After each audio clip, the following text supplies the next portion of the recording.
S Alam গ্রুপের মালিক সাইফুল আলমের সম্পদ না কেনার আহ্বান জানিয়েছেন বাংলাদেশ ব্যাংকের গভর্নর আহসান এইচ মনসুর। বুধবার বাংলাদেশ ব্যাংকের প্রধান কার্যালয়ে এক সংবাদ সম্মেলনে তিনি বলেন, এস আলম গ্রুপ ব্যাংকে বন্ধক রাখা হয়নি, এমন সম্পদ বিক্রির চেষ্টা করছে। এ বিষয়ে বাংলাদেশ ব্যাংকের পদক্ষেপ জানতে চাইলে গভর্নর বলেন, এটি আইনগত প্রক্রিয়ার মাধ্যমে করতে হবে। সরকারকে এমন পদক্ষেপ নিতে বলা হবে যাতে এই গ্রুপের সম্পদ যেন কেউ না কেনে।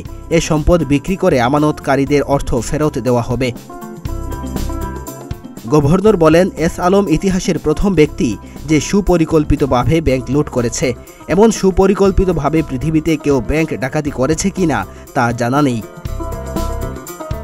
এর আগে গেল সপ্তাহে বাংলাদেশ ব্যাংক 5টি ব্যাংকের পর্ষদ পুনর্গঠন করেছে, যে ব্যাংকগুলোতে এস আলম ও তার আত্মীয়দের শেয়ার আছে। এস আলম ছাড়া ব্যাংক খাতে আরও যারা দুর্নীতি ও অর্থ পাচার করেছে তাদের বিরুদ্ধে ব্যবস্থা নেওয়া হবে বলেও জানান গভর্নর। একই সাথে ব্যাংকিং কমিশন গঠন করা হলে বাংলাদেশ ব্যাংক সেটিতে অন্তর্ভুক্ত থাকবে উল্লেখ করে গভর্নর জানান, মাসখানেকের মধ্যে এটা করা হবে। বিদেশি বিশেষজ্ঞ নেওয়ার পাশাপাশি শ্রীলঙ্কা কিভাবে সেটি করেছে তাও পর্যবেক্ষণ করা হবে। ইসলামী ব্যাংকের বিষয়ে তিনি বলেন, 1 সপ্তাহের মধ্যে ইসলামী ব্যাংকের নতুন বোর্ডকে কর্ম পরিকল্পনা দিতে বলা হয়েছে। এখানে কাজ করতে হবে, বসে থাকার সুযোগ নেই।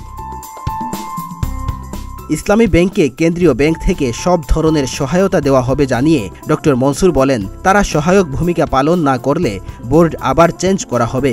সবাইকে নজরদারি করা হচ্ছে, অনিয়ম করলে কাউকে ছাড় দেওয়া হবে না। বাংলাদেশে এখন পর্যন্ত কোনো আমানতকারী টাকা হারায়নি উল্লেখ করে কেন্দ্রীয় ব্যাংকের গভর্নর বলেন, ব্যাংকে আগে সুশাসন ফেরাতে হবে যাতে আমানতকারীদের আস্থা ফিরে আসে। ডেস্ক রিপোর্ট, প্রতিদিনের বাংলাদেশ।